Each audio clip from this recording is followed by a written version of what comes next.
Hello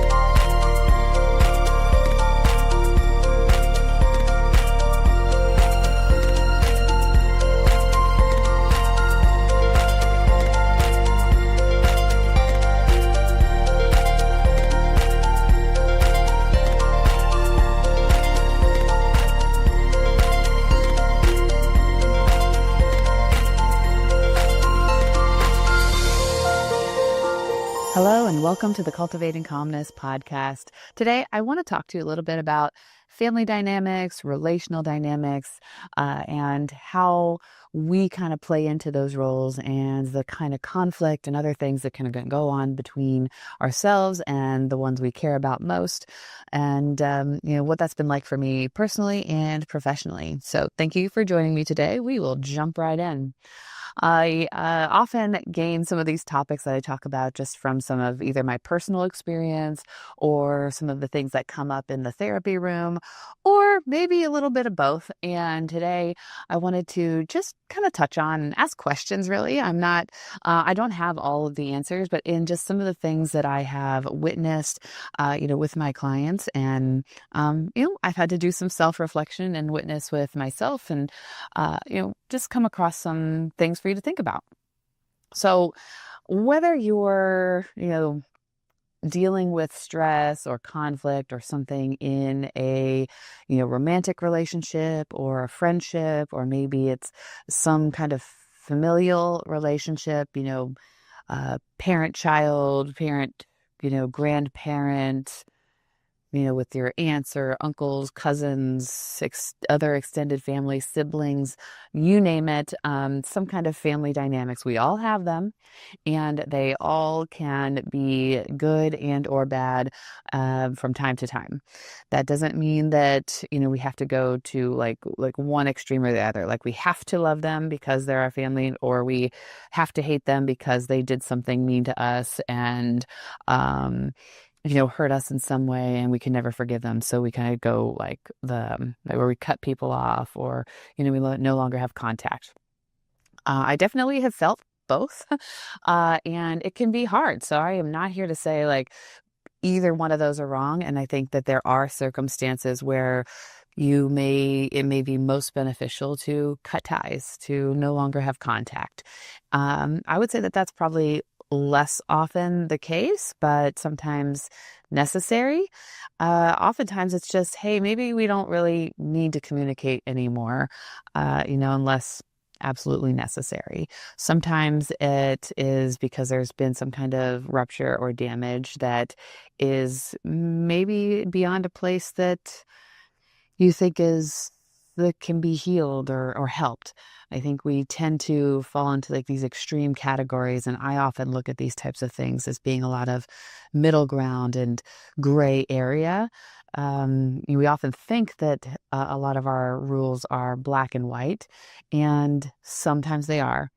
But I think that a lot of times, at least a therapist may tell you, that there's a lot of context in situations. So yes, maybe something bad happened, or that wasn't maybe okay, but under the circumstances, it's understandable, or it was more normalized, more okay, etc. That can happen all the time. Speeding, for example, is not okay. It's against the law. But there may be circumstances where, it may be okay. There's definitely circumstances where you get away with it, myself included, but there will come a time where you can't get away with it anymore. You get pulled over, you get that ticket. So sometimes there's wiggle room, sometimes there's not, and there's a lot of circumstances in between those choices. So when somebody comes to me, for example, and they're talking about something that has gone on in a relationship, sometimes one of the questions I can ask is, okay, but what did you do? And that can feel really icky, maybe a little bad, especially if it's like, well, so-and-so cheated on me, or they lied to me, or um, they betrayed me, etc. And that may be that all those things could be very true, not denying it. And still my question may be, okay, well, what was your part in that relationship? I've also had to do some self-reflection in some of that as well with like my relationships. And it doesn't deflect from or take away from the fact that maybe that person did something wrong to you, but it's to help you understand that maybe you had a part in how things became the way they became. Now, your part could be this big and their part could be this big, right? I'm not, here to say whose part was bigger, but in a relationship, it takes at least two. And sometimes there's more than two people in a relationship.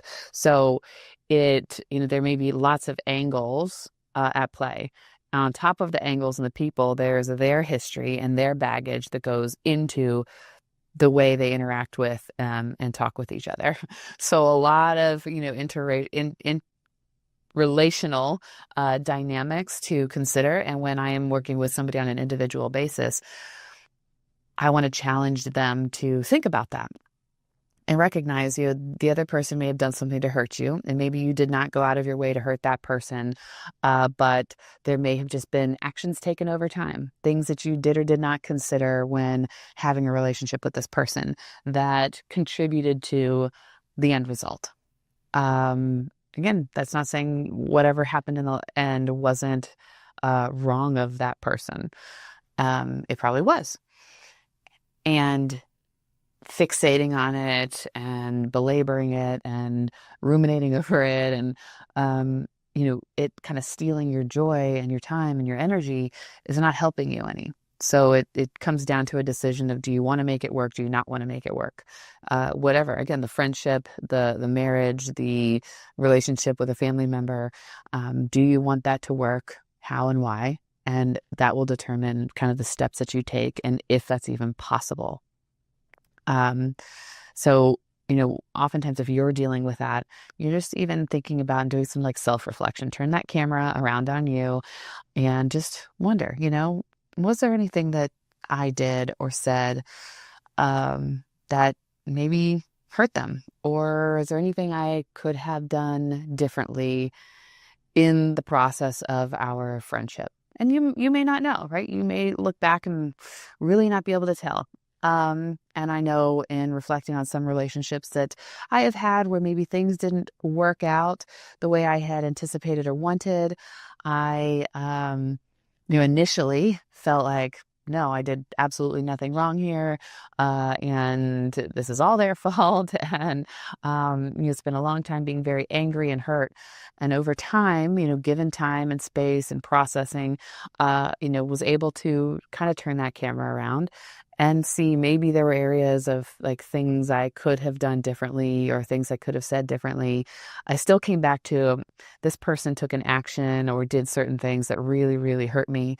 And I may have done something. And if it were to ever happen, I would want to talk about it. And then we could give each other feedback, and that would be leading towards more reconciliation. Are we able to give each other feedback, learn from each other, talk about what went right and what went wrong and why we felt the way we did? Like that would really be some true reconciliation, no matter what kind of relationship is going on. And at that point, you may decide, well, we can reconcile, but getting back into the relationship may not be an option. That happens.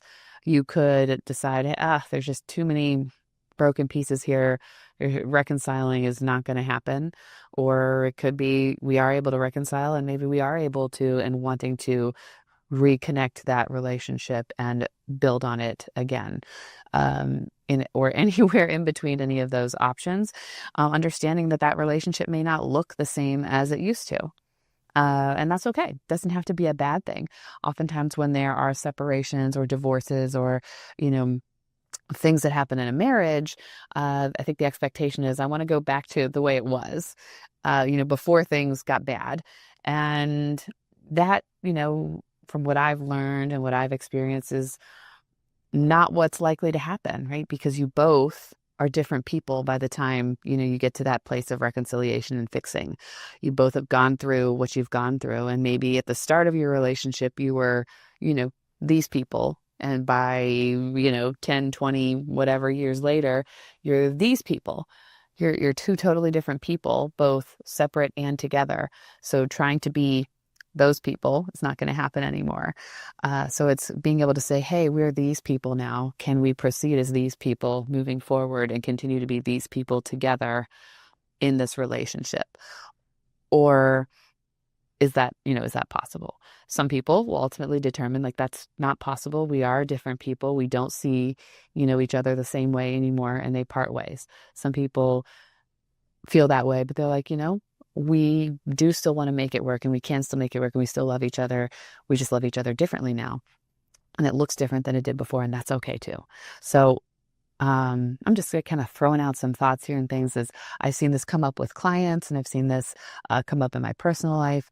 And, I've had people even, that will surprise me and throw out questions and have understandings that maybe I wasn't even having. When you feel really closely and really intensely about a situation where somebody has hurt you, sometimes that outside opinion doesn't feel very good, where, maybe they're saying the truth, hey, well, you have to consider that this person is dealing with a lot. And, my logical brain goes, you're right.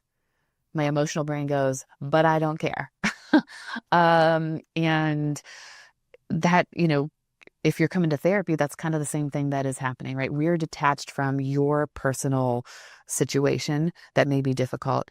And we're able to say those things because we are able to maybe see what the other person could potentially be experiencing. And we're trying to help you through that. And so it may be asking those questions. So sometimes people can feel like, why are they defending the other person here? They're my therapist. In my case, I'm not necessarily defending them, but I am trying to get you to see that maybe there's another side to the story that you're not seeing. Maybe there's another option. Maybe there's another angle here because you're in it, right? And it's hard. And when you're in it and it's hard, you can't really see the other camera angles, the other sides here. But someone like me who's not in it can potentially do that. Now, you may have family members or friends who are able to do that and who are willing to, challenge you on some of the thoughts and feelings that you're having. And that may frustrate you. That may upset you. That's okay. But have some grace for yourself and for them, and understand like that, hey, they're trying to help me. They're trying to help me to like remain calm, but also play devil's advocate here and say like there's other sides to this story that you may not be seeing, and it's important for you to consider that. It may not change your mind. You may still feel the way you feel. That's okay, right?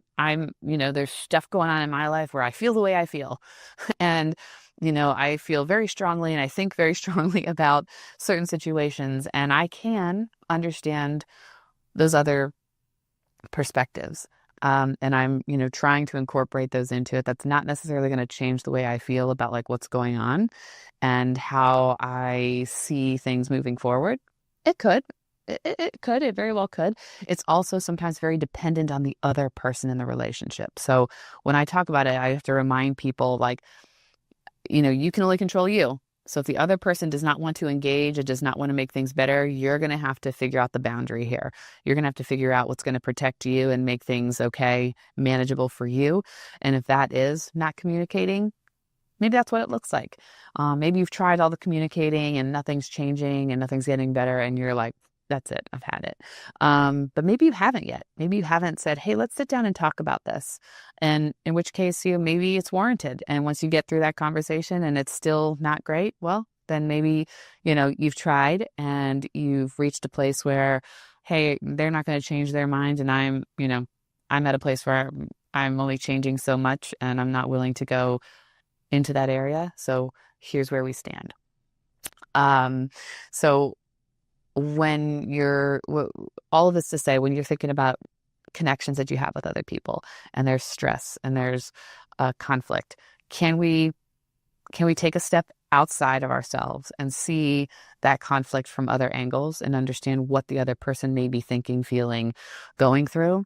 And if not, can we broach that conversation? Can we try to talk to them about it, and see if that changes anything? And it may not be an easy process, right? Those conversations maybe have been avoided for years and years and years and years. And so the tension is real thick.